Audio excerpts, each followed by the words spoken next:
There are genuine concerns about the land because of what is happening, and wait for it, maize. This all-important and essential commodity for poultry farmers in Nigeria of late has been in short supply, fueling a real prospect of a disturbing multiplier effect on the price of various poultry products in the immediate term. So joining us now to talk about this is Akpa Onalos, Director General of Nigeria Poultry Association. He'll also talk about local production difficulties, efforts to interface with government, and dealing with the embargo on the access to credit. Welcome to the program. I mean, maize is quite very important. We grow some maize in the country, but it's shocking that it's not adequate. We still have to import based on the fact that we have to formulate feed, which are an integral part. I mean, depending on the kind of feed formulation you're using. I mean, what is the problem with maize, and how can this be nipped in the bud? Because I hear the price of egg has increased now. It is now 70 naira for one egg. And all of this because of feed and maize. Can you hear me, sir? Yeah, I can hear you, sir. Great. So I say, how can we nip this in the bud? We're seeing the knock-on effect already. The price of egg now in the market is 70 naira. Just one egg now is 70 naira from about 50 naira it used to be before. And what the poultry farmers are complaining is the fact that maize is on the increase. It's still difficult to get feed and all of that. What is happening? Well, thank you so much, Dr. Ruben and the group Rufai and Adeshua. I think it's my pleasure to be here with you this morning. This has been a very stormy issue we've been confronting in the last 2 months. But the climax is in January and at the moment. You know, poultry production, as everybody knows, has basic ingredients in the formulation of feed.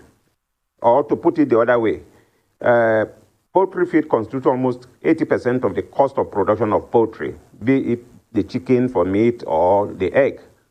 And we're at a crossroad that what is being witnessed has never been witnessed in the last 2-3 decades, to the best of my knowledge, in the industry. The price of maize that was hovering between 80,000 in April last year, in 2020, 95,000 in around May, June, July. Now it's almost 195,000 to 200,000 naira. When you look at it, this is almost 100% double the price. The same thing for soya. Soya is even, the price of soya between October and now has gone more than 100 to 120 to 150% price increment. And that invariably is responsible for the high cost of the final poultry products like egg and chicken. And to me, as somebody who has been in the business and somebody who knows the numbers in poultry, even egg going for 70 naira per egg at the retail price, that is people retailing, that is not farm gate price. Farm gate price is between 1,005, 1,006. To me, even the farmers is operating at red, because when you look at the cost of input, maize, soya, the micro ingredients are completely being imported. With the devaluation of the naira, every farmer is operating at a loss. And our most worry today is not even the micro ingredients or the devaluation of the naira. It is the basic raw materials of maize and soya, which are to be produced locally or which are produced locally, that are in short supply now.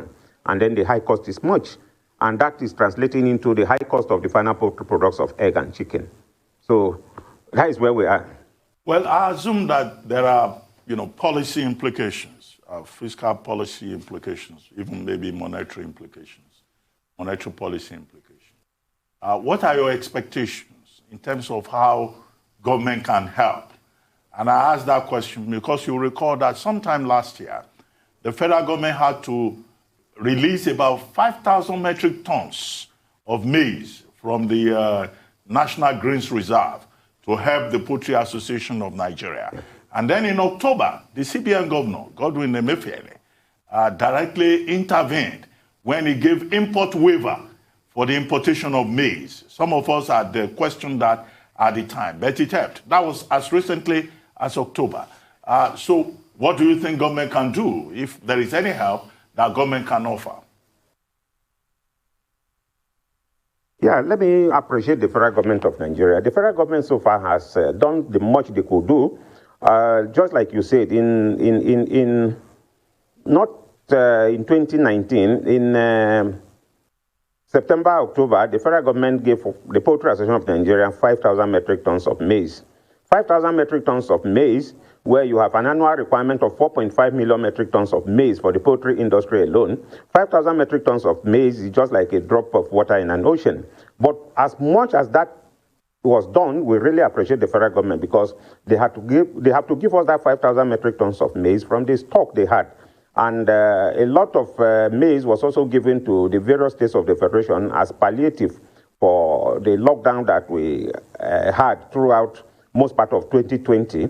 So the substantial stock of what they have in the strategic grain reserves were given to the states as palliative for human nutrition. So from the little they had, they gave us 5,000 metric tons, and that we were able to share to our various members across the 36 states of the Federation, including Abuja. We really appreciate the federal government. Now, because we thought, and everybody know, that of the 4.5 million metric tons of maize needed on an annual basis, 5,000 metric tons is nothing to be compared to the requirement of the poultry industry. But it still assisted us and it doused the tension.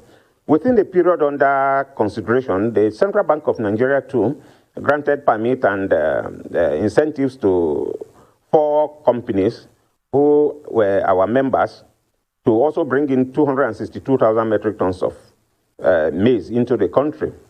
When you want to look at it on quarterly basis, if you divide 4.5 million metric tons that is needed on an annual basis by 4, you discover that 262,000 metric tons plus 5,000 metric tons is still not very much considering the plight we were in. And then the plight we were in that third quarter to the fourth quarter, is what is also snowballing onto the present crisis we are having. So as much as possible, the government has been able to do that, what they could be able to do in terms of policy, fiscal policy. The central bank intervened in the Anchor Borrowers Program, and then a lot of maize farmers, they've given money to maize farmers under the umbrella of the Maize Association of Nigeria to produce maize. But we all knew the situation we find ourselves in the whole of 2020. We had the COVID-19 lockdown.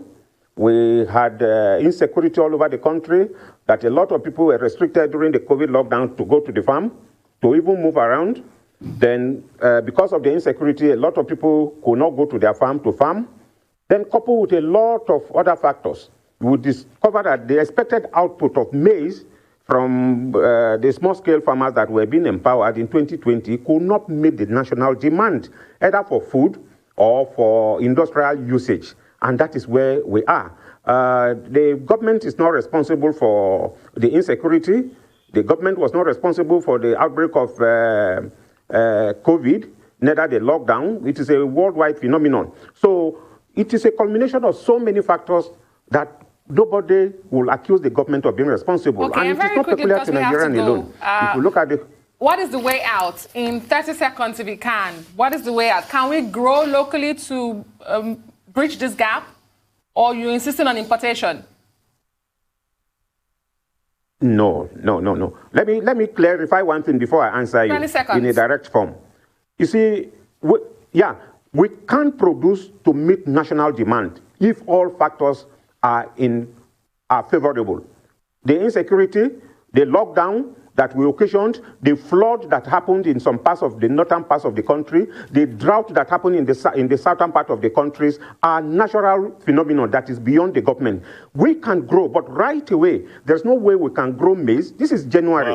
January, you are supposed to be harvesting corn, especially the guinea corn and other ones. So we can't grow maize to meet the crisis, to meet the poultry need of this country before the next wet season or the next dry season. Point well made. Thank you very much, Mr. Akpa Onalos, for joining us on the morning show.